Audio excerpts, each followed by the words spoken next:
অকারণে যে এসেছি সেটা জানি। এই আদালতে এইভাবে কতদিন আসতে হবে? তাও তো আমি বলতে পারবো না। ধর্ম অবতার যা চিন্তা করবে তাই। কোনো রাজনীতিবিদ কোনোদিন আদালতে হাজির হয়েছে আমার জানাতে? আমরা রাজনীতির নামে ব্যবসা করি, দুর্নীতি করি, অনাচার করি, বেআইনি কার্যকলাপ করি, এটার ধারাবাহিকতা। তাই আমাদের আদালত, জেলখানা আর মন্ত্রণালয় এক, কিন্তু এখানে ব্যতিক্রমে যে দুইজনের, আবু আলম শহীদ খান আর ভুইয়া, ওরা এইবার মান কাছে পায়ে পড়ে এসছে। ওরা এতদিন আসতো না, ব্রিটিশ জামানায় তো আসেই নাই, পাকিস্তানেও না, এই বাংলাদেশে আসা শুরু করছে। এবং ওরাও যে ঠিক না সেটা প্রমাণ হচ্ছে। এবং বিশ্ববিদ্যালয়ের শিক্ষকরাও আজকাল আদালতে আসে, কেননা তাদেরও চরিত্র নষ্ট হয়েছে। তাহলে চরিত্রটা কার আছে এইটা খোঁজে। এই আদালতে কেন আসলাম? আপনাদের এই কি বলে সংবাদ ব্যবসা, এটাও কিন্তু একটা ব্যবসা, যে জন্য আমাকে কেউ পছন্দ করে না। এটা কিন্তু একটা মানে আপনি কিন্তু কিছু না,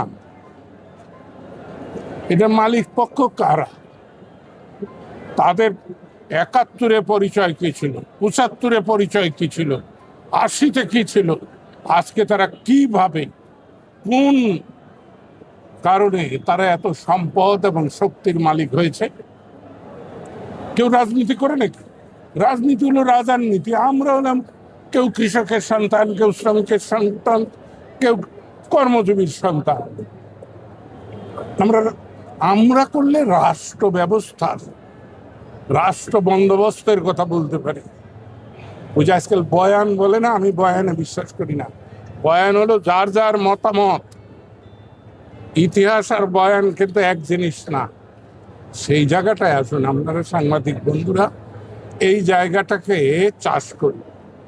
আমি যে আদালতে আসি তার কারণ হলো যে আমি আদালতে আসলেই উদ্দীপ্ত হই, আমার মধ্যে জ্বালানি আসে, সেই জন্য আমি আসি। নইলে কিন্তু আমাকে রেয়াত দিয়েছে। আমি বারবার বলতে চাচ্ছি এই আদালতগুলোকে যে যতক্ষণ পর্যন্ত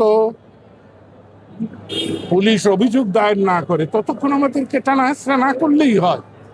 যখন পুলিশ অভিযোগ দায়ের করবে, তদন্ত করে অপরাধ প্রমাণ হবে পুলিশের কাছে, তখন অভিযোগ হওয়ার পরে সাক্ষী সাবুতের সময় ডাকবে, ডেকে অপরাধ করলে শাস্তি দিবে। কিন্তু আমি একজনকে বললাম, বলে যে এটা কাস্টম হয়ে গেছে,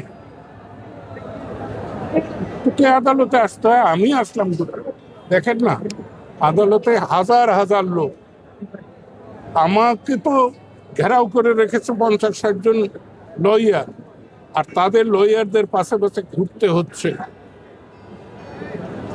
আমার তো কোনো সমস্যা না।